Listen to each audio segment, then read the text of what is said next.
బాలాజీ లడ్డు కల్తీ దోషులను వెంటనే బాలాజీ లడ్డు కల్తీ దోషులను వెంటనే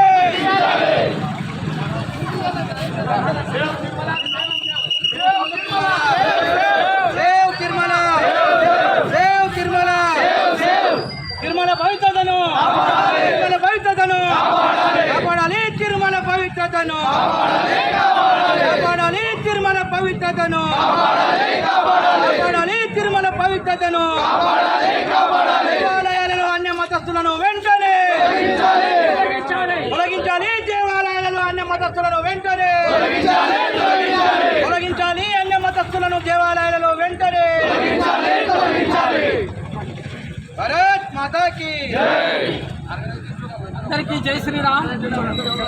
ఏడుకొండలవాడ వెంకటరమణ గోవింద గోవింద, ఏడుకొండలవాడ వెంకటరమణ గోవింద గోవింద. హైందవ బంధువులందరికీ నమస్కారం.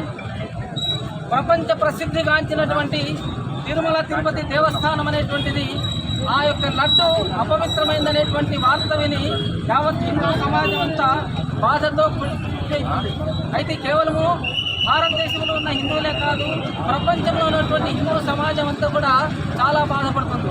అయితే దీని వెనకాల ఎవరు ఈ రకంగా కుటిల ప్రయత్నాలు చేస్తున్నారు అనేటువంటి దాని గురించి కమిషన్ వేసి తప్పు చేసినటువంటి దోషులను వెంటనే శిక్షించాలని విశ్వ హిందూ పరిషత్తు, బజరంగ్ దళ్, హిందూ వాహిని, గీతా సత్సంగ సమితి మొదలైనటువంటి హిందూ సంస్థలు అన్నీ కలిసి కూడా దేశవ్యాప్తంగా, ఇవాళ తాండూరులోనే కాదు దేశవ్యాప్తంగా కూడా నిరసన ర్యాలీలు కొనసాగిస్తున్నాయి. అందులో భాగంగా తాండూరులో కూడా మన అందరము కలిసి, యావత్ హిందూ సమాజం అందరూ కలిసి దీనికి నిరసనగా శాంతి ర్యాలీ కొనసాగిస్తున్నది. కాబట్టి దయచేసి రాష్ట్ర ప్రభుత్వము, కేంద్ర ప్రభుత్వము సిఐడిని కేటాయించి లేదా సిట్టింగ్ జడ్జిని కేటాయించి దోషులను తప్పనిసరిగా శిక్షించాలి. భవిష్యత్తులో ఇటువంటి యొక్క దురాచారాలు జరగకూడదు. ఇంతకు ముందు ఎవరైతే ఉన్నారో ఇప్పుడు మనం టీవీల్లో వాట్సాప్లో చూస్తున్నాం, ఒకరిపైన ఒకరు నిందాపనిందలు వేసుకుంటున్నారు. ఇది మాది కాదంటే మాది కాదు, మరి ఎవరిది ఇది? కాబట్టి అసలైనటువంటి దోషుల్ని వెంటనే శిక్షించాలని మేమందరం కూడా కోరుచున్నాం. ఇంకొకటి ఏంటంటే ప్రస్తుతం ఏం చేస్తున్నామంటే అది మర్చిపోయి ఇప్పుడు మంచి లడ్డులు తయారు చేస్తున్నాం మేము అని చెప్పేసి మనకు టీవీల్లో కూడా చూపిస్తున్నారు. కానీ మర్చిపోయే రకం కాదు. ఇంతకు ముందు ఎవరైతే తప్పు చేశారో ఆ దోషులను కఠినంగా శిక్షించాలి. రెండవది శ్రీశైలంలో కానీ హిందూ పుణ్యస్థలాలు ఎక్కడైతే ఉన్నాయో అక్కడ అన్య మతస్థులకు ప్రవేశం లేదు. అంటే వాళ్ళు వ్యాపారం చేయడానికి వీలు లేదు. వాళ్ళని తొలగించి హిందువులను మాత్రమే తీసుకోవాలనే ఉద్దేశంతో యావత్ దేశంలో కూడా ఇది జరుగుతుంది.